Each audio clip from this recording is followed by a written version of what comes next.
Hi, everyone. Welcome to Press Play, where we talk with high performing individuals about what they do when they shut the computer down and they unwind. I am so excited. I have my friend here with me, Kimberly Strickland. She is a fellow Rotarian with me. In fact, we're in the same class where we joined together. And it's been really fun getting to know you, Kimberly. So I can't wait to talk a bit. I know a lot about you on the work side, and so I can't wait to ask you all these really fun questions today. Yeah, So let's jump. welcome. Thank you so much, Jennifer. I'm glad to be here. So first I have to say we both have young kiddos. And so we really bonded over that, talking about that and what that's like and the joys of motherhood. And, something that I kind of don't share with to so many people, but is that I am also a homeschool mom, and you're working through that process and going to look to that as you're like right approaching that school age. Tell me how you feel about that. It's like one of those things where I don't think about it because it's not here yet. I've never been to that road. I've gotten so much feedback where people say, "Oh, man, good luck." Like her father said that to me, and I'm like, thank you. But on the flip side of things, I talk to mothers that it's the best decision they've ever made. And the reason that I decided to homeschool, I made the decision before I even, had my daughter, is just because I wanted to be the influence in her life. I did. That's right. And I wanted to be the one because nobody's going to notice the special things about our children as far as their gifts and their strengths and the areas where they need, stronger leadership. Like nobody's going to pay that close of attention. And so if they're somewhere else 40 hours a week for the first, 18 years of their life, well, hello, let's just do some basic math here. And so it's a decision that was made. A lot of the professional decisions that I've made since knowing that I was going to be a mom were centered around that. I worked in corporate for a lot of years. And so a lot of the professional decisions I made were centered around that. And we'll get into this later, but that's the first step is deciding. And so I have no idea what to expect, but the decision has already been made. So we're just going to roll with it. I love that. I'm on my 4th year. Started with my son when he was in kindergarten. Now he's in 3rd grade. And I still don't know what to expect. It's really different because as they keep progressing and learning, you might do things differently for a different subject or change it seems like we're changing things each year. The program they're in now we're really happy with. And so I can't say enough good things about it, but I still feel like really what you're saying is something that speaks really deeply to me, that I wanna see my kids. Every child's unique in how they learn, and they might excel at something, they might need extra help with something, they might and it's a challenge to kind of figure that out. I think it's the best decision, though, so, I mean, I know I'm biased, but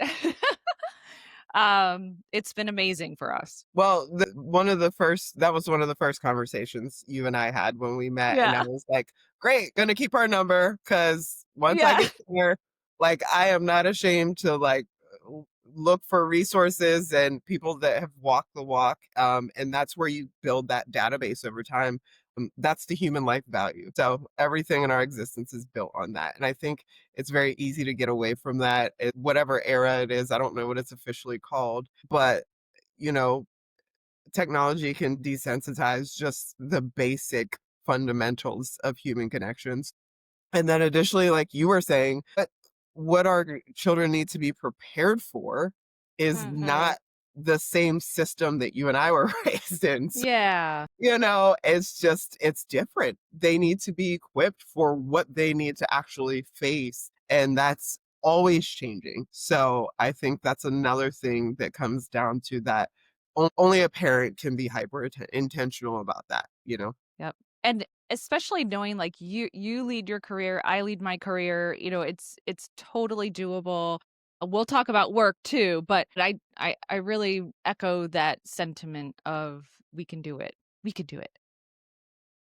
There's no other choice. We have to, right? That's right. That's right. When our babies learn how to walk, it's not like, well, let me weigh out these options here, because what are my choices? It's like, no, they had to figure out how to walk. Some did it in 10 months or 8 months, and then others waited until 13 or 14. But when you burn the bridges, you have to figure it out. That's right. So, it's a Friday night. Where do we see you on a Friday night? What are you doing? How do you unwind? What speaks to you? You know, I guess the best way that with humor that I define my life is like a hot mess express because it's like organized chaos. It really is. And it depends on the week. I'm an independent mother and my daughter's 3. I am leveraging, she is in a STEAM school right now in these fundamental years until she goes through VPK. And then I have 2 arms of entrepreneurship that I'm juggling, and then my health is a priority. So, like, by the time I get to the end of the week, like, whatever my Whoop tells me that I need to do, it's like, okay, I need to unplug, or hey, you've got enough energy to like deep dive into some personal development. I I've spent so much of my life doing the traditional ways of like unwinding and, relaxing, and those things are great, but it's just this season I just focused on preparation. So Mhm. it might be going for a long walk in silence, Yes. and or like it could be various things. Like another thing I like to do is go to Books a Million or Panera, and then I just like deep dive into one of the personal development courses that I have, and it like fills my cup, So yeah. Another thing I will mention this is I do love to serve at my church. It's fulfilling. And so the middle school age students is something that I have done until recently, and so now I'm leading a small group, and so that's a great way to finish a week where you're focused on something other than yourself. Wow. I think that's amazing that you do that. I know we talked about that too in the past, how you've been there for a while. You've been doing service at your church for a while. And I love that you just you really work with the especially middle school kids. That's such a tough time. And to have a role model like yourself, oh my goodness, it's so good. I love it. I've heard someone say that middle school age kids are literally losing their mind. It's like there's so many like biological changes happening and they have to take on so many different heavy topics. To them, it's all that they know. I love that age group because they are bold enough to say what they're thinking. But, if you just have to find creative ways to speak it on their level. And it's retained, so Love that. So something else that you told me that you also love, endless sushi and Ulta. I love we need to do an endless sushi Ulta date. I saw you said not in the same day, but that sounds perfect. it's so like I have a health coach, and I'm a firm believer in coaches because like people that are coaches are terrible clients like in their own lives. Like they have no boundaries. So they're the ones, that's why successful people always have more successful people in one area telling them what they need to do. I have a Yeah. health coach, and it's so funny because we have a call every other week, and he was literally like speaking to my soul on that. I was like, I'm going to be talking to Jennifer about probably this endless sushi. And he was talking about the self control. So I might always try to save that in the bank though, because like, even though my belly button feels like it's about to pop out through the windshield driving home, Yeah. it's just, I love endless sushi. And Hmm. so, yeah. How And can then you you not? budget for Ulta to where you don't have to, do you need a receipt? Nope, don't need a receipt. I do the same thing. I don't need a receipt. I don't want to know. Nope, nope, because they don't require the receipt if you take something back. They're just like, "Okay, love," and you can take them back some torn and tattered things. As long as it was within, like, 30 or 60 days, they'll take it back. So, why That try. is hilarious. That is hilarious. Oh my goodness. Yeah, I love that. I don't know why, but it's funny because I don't really find myself to be like a fancy person, but I love makeup. And I always have. I love trying new things or new creams or whatever, like new moisturizers. It doesn't matter, but so I love all of that too. My dad is a very basic person, but one of the things that I always watch with both of my parents, but my dad would be the guy that would spend like $50 on Eddie Bauer t-shirts. And it's like, but then 15 years later, he still had those same Yeah. Eddie Bauer t-shirts. So he just always taught me with certain things in life, and I'm not a spender. But when it comes to taking care of myself, like I am worth the investment. And so I've just learned to always have a lane of that in my life to where, if this is a season where I want to like this is the thing, then that's what I'm gonna do because I'm worth it. Love that. Oh my goodness. So going back to coaching, so I know you played college basketball. I wonder if that like you clearly have so much talent from there, and I wonder if that coaching, even from basketball, kind of played a role into your coaching today. But I have to ask, how do you still play basketball ever? I do not because I have bills to pay and I have responsibilities. Yeah. I will say this. The reason why I say that is because in my 20s, so right after college, I played in a couple of pickup leagues. And it was fun, and then once I got to my mid 20s, there was a work team and I watched a friend and a coworker, he blew out his knee at a game, Ooh. um that resulted in him losing his job. And it Oh was my because he gosh. had emergency ACL surgery, and with his position in the company, we're in our 20s, so we're working our way up. They're just like, yeah, we got you. And then as soon as that 14th day hit and he wasn't able to drive his car because he's still like in a wheelchair, they just sent him a very polite letter, and I'm like, nope, not worth it. No. So I haven't played, but I did coach. I have coached various ages and boys teams, men's teams, girls teams over the years. I do love doing that. Yes. That's Not enough interesting you hours in a said that. day to There isn't, but not even. you're so right about the health kind of part. I played soccer in a co-ed league, and I had some, like, bruises. I got hit pretty bad in the face a couple times, and I was like, "I'm a working woman, like, this is before children," but I was like, "What am I doing? Like, I'm gonna have this bruise on my face. People are gonna be wondering what happened." Mhm. So, yeah, I kinda made some decisions about that too. As much Yeah. as I like doing things, but Yeah.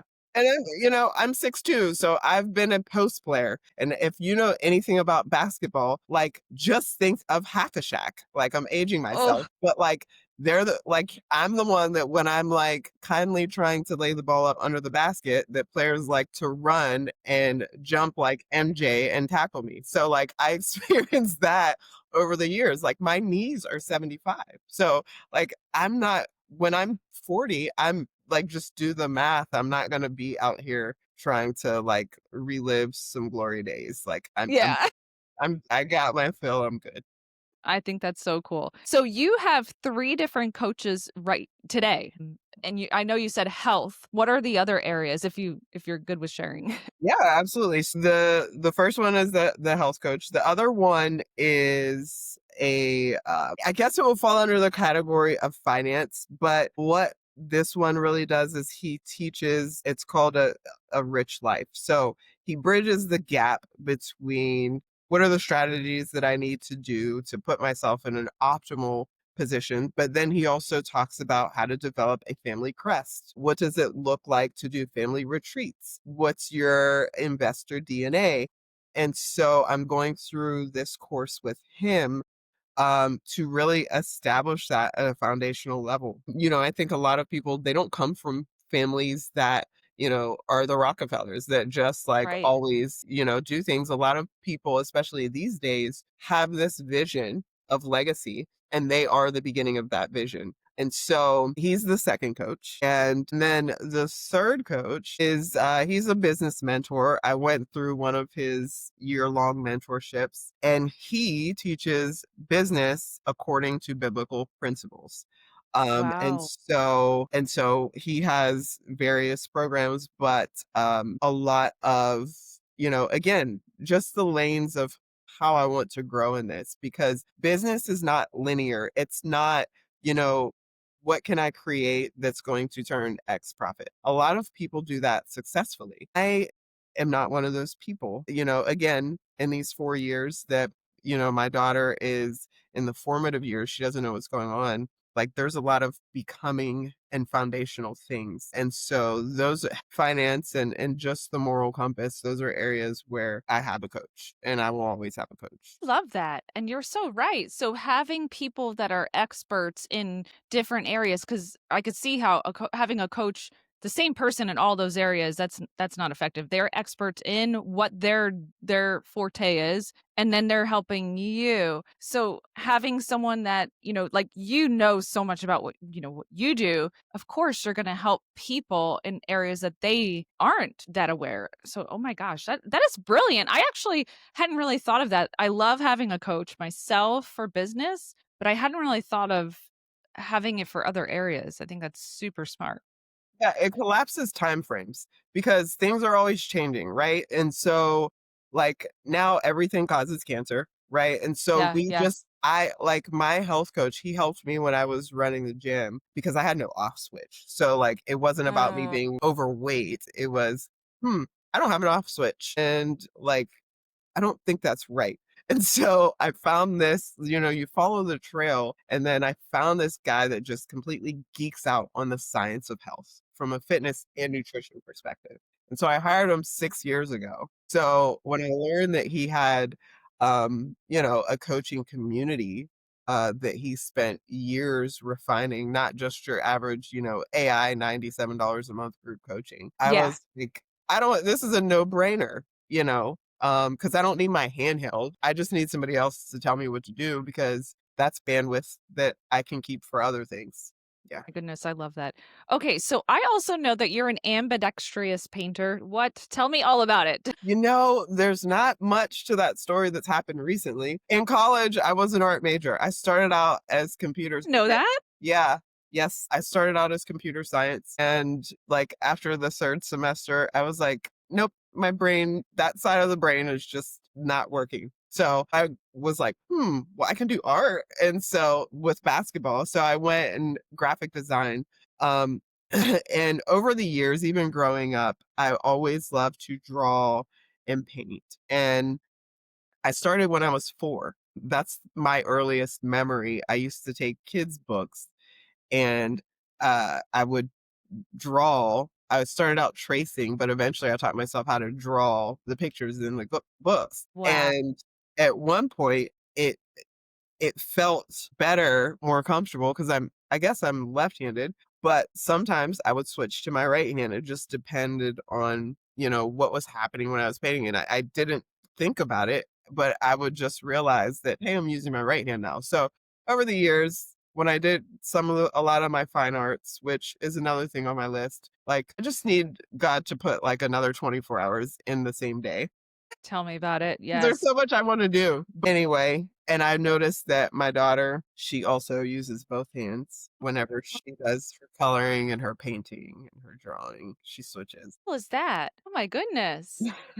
Look at that. I mean, that is really cool that that's something that I wonder if one of your parents can do it, something that's passed down and A lot of my brothers, actually 3 out of 4 of them that I know of, were very great at drawing. Like, I used to find I was the youngest of 4 brothers by, like, 10 years. So they I'm wow. literally that love bug buzzing around their face. And I used to go and find their comic books, and they would draw, like, hand draw. So it is in the bloodline. I don't know if my parents can, but I know it's definitely a family trait. Well, I think that's amazing. And speaking of family traits, so I know that you put together or you're putting together like a home library to pass down that's I think that came from was it one of your coaches said that? Yes. That As it was my business coach, the one that teaches according to biblical principles. One of the things that he said multiple times is that the most valuable thing that you can pass down to your children is your library and your journals. And so, in this growth season, we have a memory bank of so many things that we've experienced, but how much of that has been documented from the perspective of our experience, right? It's a guess at best when we tell a story about the past. We tell it from the version that our brain is processing it, you know? It Right. always sounds compelling, but from a journal, like, you can't change the words on the page. Your library reading is just every successful that I have heard speak, that's what sets them apart, is Mm, that they've opened books. People don't read anymore, and they don't right. think about the fact that they don't read until you ask them, like, "Hey, when's the last time you read a book?" And they're, like, disturbed 3 days later because they still can't remember. Right. And it's not a bad thing, it's just there's so many other distractions. So I think that that's just one of those foundational things. And another cool thing about having coaches is that when they give you these nuggets of things that they implement, like, you don't have to do any research. It's somebody that you trust, and so you just implement. So it literally takes the mental fatigue out of making the decision to create these different staples in your life. So That is that's a that was the decision, and why I did it is because he said it. That's the answer. what a good point. I hadn't even thought about that, the mental fatigue of researching and looking at things and then meanwhile you have someone that's like, "This is what I know." And yeah. That's Yes, so good. because their life is already a product of the things that they are teaching because they focused on that one thing, right? Yeah. Wow. So I know you and I joined the Rotary at the same time, and really I think for both the same reason. We really want to help the community, show our family what that looks like, live it, walk it, breathe it. And I think it's been a really fun process. I know you've done a couple things already with them. Mhm. One was like the event where you help others get up, like have basic cleanliness, right? And things like that. Tell me a little bit about that Yeah. experience. So that was I think almost a month ago now. Mhm. That was it was a company called Mr. Bubbles, and they have Hmm. mobile showers that, they go out every other week. So they have a week to prep and then a week that they are out throughout Tampa Bay, and they offer showers for the homeless. And so that was one of the opportunities with the Rotary Club. And so it was very interesting. We got rained out that day, like halfway through, but we were like, "No, the cloud's going that way." And there were, like, people in line, so we pushed through, and everybody in Oh line got their showers. But when the last round was just coming out, it was like a torrential downpour, so we had to pack my goodness. in the rain. But it was such a great experience because, the Bible says is, "How can I love my neighbor?" And it's like the Mm, ones when you feed the ones that don't have food, when you clothe the ones that don't have clothes. So, a lot of joy, true joy, I believe, comes from serving in a capacity where people can't give you anything back. You that's know, right. the greatest joy of our lives is being a parent and being a mother, especially. Why are we so joyful? We don't sleep. All they No, do is poop everywhere and throw up everywhere and cry, and everything's a mystery, but that's the most joyful time of our life. Why? Because they can do absolutely nothing for us, but they're fully depending on the service that we're providing. So I really love that, the fact that the Rotary is just built on that, and I'm just excited to continue to grow as an organization. you just gave me all the feels. I'm like, "Oh my goodness, that was like that was just so beautiful." It's so Yeah, true to it's help so true. others not needing anything back, not expecting that anything back, and that is the greatest joy. Mhm, Mm. mhm. Well, Yeah. I thought that was amazing. You jumped right in because we're pretty new to the Rotary, but you really did. You've impressed me so much, and jumped right in, and I'm like, wow, gosh, I need to step it up. Well, and these is like when you talk to some Rotary members that have been there for like 50 years, it's like it's like a race that never ends, right? And Yeah, we're all at different places coming into it, and so there's always going to be, like, life is changing, but this is an organization that does life with you. And so, I know you've got your hands full with your business and your company and homeschooling. So it's, that's the greatest thing about Rotary is I feel like it just meets everyone where they are in that season. I think too, I'm gonna give a plug for the Rotary here because I've had a few people say, "Oh, but aren't you like the youngest person there?" And I'm like, "You know what? It's changing. It's changing. It's more professionals are going in and I love it because it seems to be that they're going in for the reason of helping others. So having our like-minded individuals together is so cool. So I hope someone out there listening, watching goes, "What? What is this Rotary?" Mhm. and checks it out. Yeah, it's like I've seen the signs like at the park where it like started in 18 something. And I'm like, listen, I know that they like sponsor everything in our like local economy, but like it's really just the stigma that they are actively trying to break. Um Yeah. and I say this reluctantly because I'm a selfish person. We're all selfish, right? But there are people that have been Rotarians for decades, and the greatest gift that they can give at that stage in their life, and I know this because I've been told, is being able to pour into and mentor a younger person in business. So just look at the value there from building that relationship. And as a trade-off, all of the things that seem overwhelming to a seasoned, like technology and, different ways of doing things, and like those things that are second nature to us because we grew up in that generation, Yeah. like it's a value exchange. It's a value exchange. And so a lot of times people like they want to put themselves in rooms to where like they think everyone looks like them and Right. it's like advertised that way, which is fine as well, but we have to look at the value exchange, right? So it's incredible of how that opportunity is there. Absolutely. I've had some of the best conversations with people that I found wisdom in what they were saying, not sure, not even looking for it, and not sure how they would understand or even help my business or myself or, just my overall thoughts and just having such great relationships with them and conversations has just been amazing. So I've enjoyed every second of it. Yeah, because everything in life now is like every interaction we have is like measured on currency, right? And it's not a bad thing, but it's like when you have personal interactions with people, places, or things, you know that you're giving something to get something. So when someone reaches out to you or, they want to do something with you or they want to take you to lunch or coffee, we are hardwired to think, wonder why they wanna do that.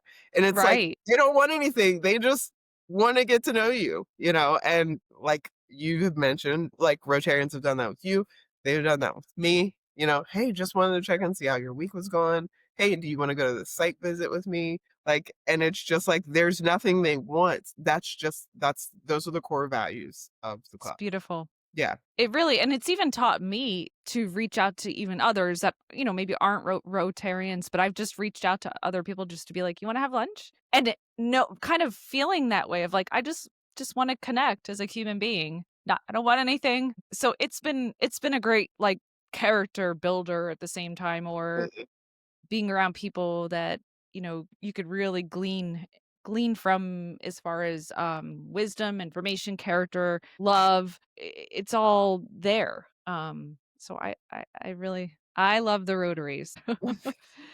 So, and no, one more thing about you. I'm reading, I have to ask you, I know that you have a favorite local beach that's like, is it 4 to 5 hours away?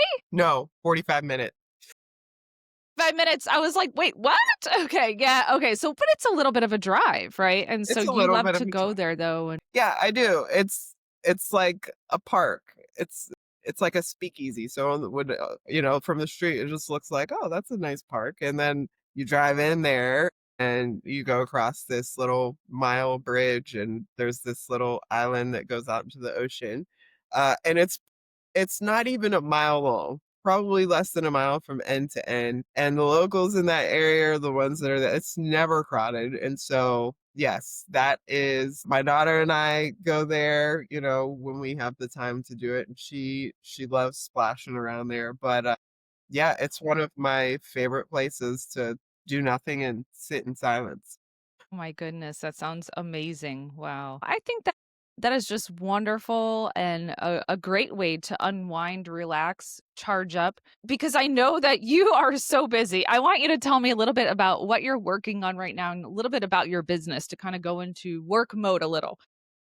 Yeah, absolutely. There's a couple of different there's a couple of different um things that I have in motion when it comes to business. And so the first thing, I'm just switching over here. So the first thing I have is um my firm called Legacy Builders HQ. So with that, it is a firm that focuses on partnering with CEOs, right?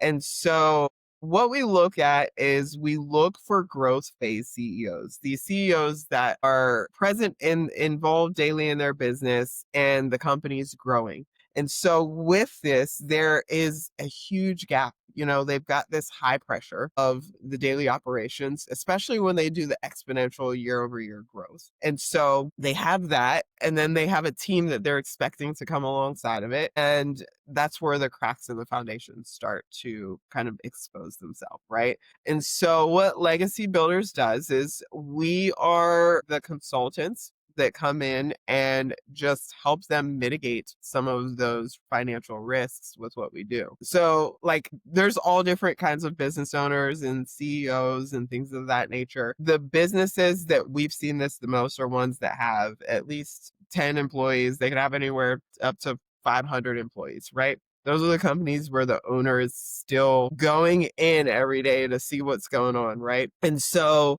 what we're doing now is I've actually partnered with another Rotarian who is a very experienced businessman.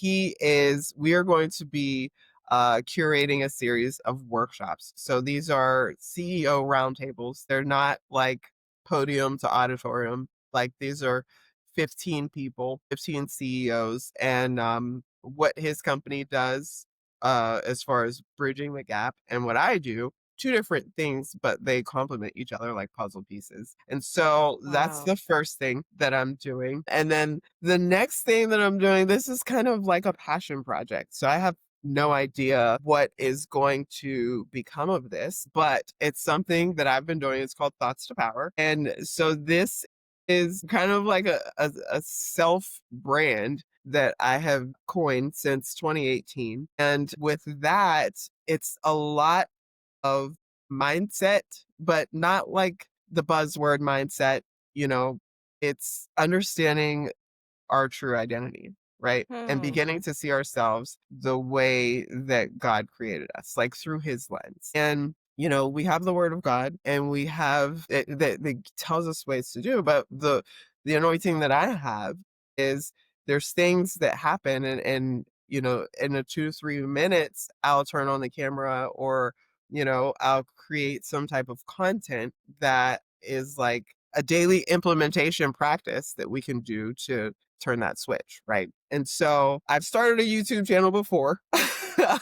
And then it got to the point to where I was just putting stuff out there on social media just to because every time something came up, I would just share it. And so now I'm working on a very special project to be obedient because obviously this is not something that is going away. And so now I am working on an initiative actually within the next 30 days to relaunch the YouTube channel. And so that is the other thing. And then the last thing is just motherhood. And my daughter is in jujitsu now. And so that's the third moving piece. So staying very, very busy, but these are all things that they're things that I have a valuable solution for. Mhm. Mhm.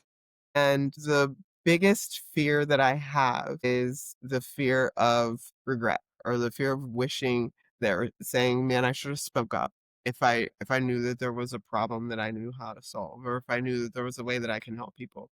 But I was too worried about, you know, what people would think or what would happen. These are the main three lanes that I'm just focused on digging in with legacy builders. The thing I love about it is that we are focused on Tampa. Like I don't like nationally with the licensure that I have and the certifications, I can serve anybody in the United States. But I want to focus on home, right? These Mm. CEOs that are here that, Tampa's not big, you know that, but people might think Tampa, Florida, just because it's a common city, it's not big. And so there are families here that have started companies that are now, a huge part of our local economy. And it's like, again, like, let me help you because let me just show value because I can see a place because I care, because this is our home. This is where we live. And so that's why, I'm developing the series of workshops with Pathfinder Group. And we are so excited to just bring the awareness and education to the local CEOs. So those are the three main lanes that I've got going on right now. Everything you do is to help others. Like, love this.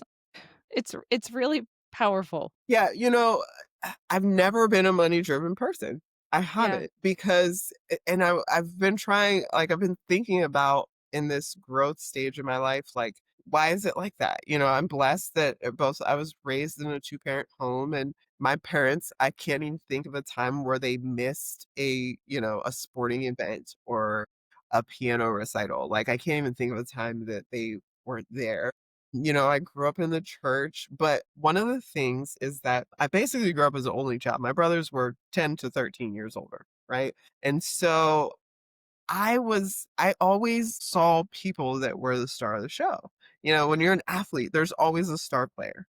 There and so I would always observe those people, and I was just like, I wouldn't want that. That seems like a lot of pressure, or different things like that. Or like once I got more skilled in basketball in the high school years, I played on a travel AAU team that was very competitive. And I realized that my high school team would probably get run off the court. Not probably, and so I'm like, it's like there was like an authenticity gap. And it's not with people, it was just I just noticed it in life. I felt like I was like looking at the Truman Show. It was like a lens that I've had Wow. since a very young age. And I was like, it's not about being on the tallest podium at the end of the track Right. meet? And so now, like over the years, corporate, I got in these middle management positions to where I was loyal to a fault or doing more than I was paid for. And I gained incredible skills, but I realized that it's not filling the cup of what I really want out of life. And so ignorance is the first step to wisdom. And so when I found out I was going to be a mother, I was like, I've got to get connected to what is already in here. Mhm. And to do that, you just become a perpetual student. A lot of people think they have to know what subject to study. And it's like, you don't just start studying, find a core value of life and just find somebody that knows more than you and invest in yourself. The Bible says, where the treasure goes, that's where the heart follows, right? And so that's not a farce. It's not just a statement. And when you start there, it'll start to uncover. And then as you gain this experience and these certifications, and you start to realize there's your eyes are opened, right? Your eyes are Mhm. open and you Mhm. realize these are areas to where a lot of people need help. Yeah. And so as you just forge that path, that's where you make the connections. That's where you get the clarification on the strategy, and you become a person that's focused on input rather than outcome. I love it. You are amazing. I seriously think that there's so much that we can learn from you, that we could have, like, a few more episodes because I think that you have so much to give to others and teach. So thank you so much, Kimberly. I'm so glad we are so busy that I'm so glad we got to have, like, a minute where we could just talk. And and so I thank you for joining and, tune in for next episode. Yes, thank you so much for having me. This was great. Thank you.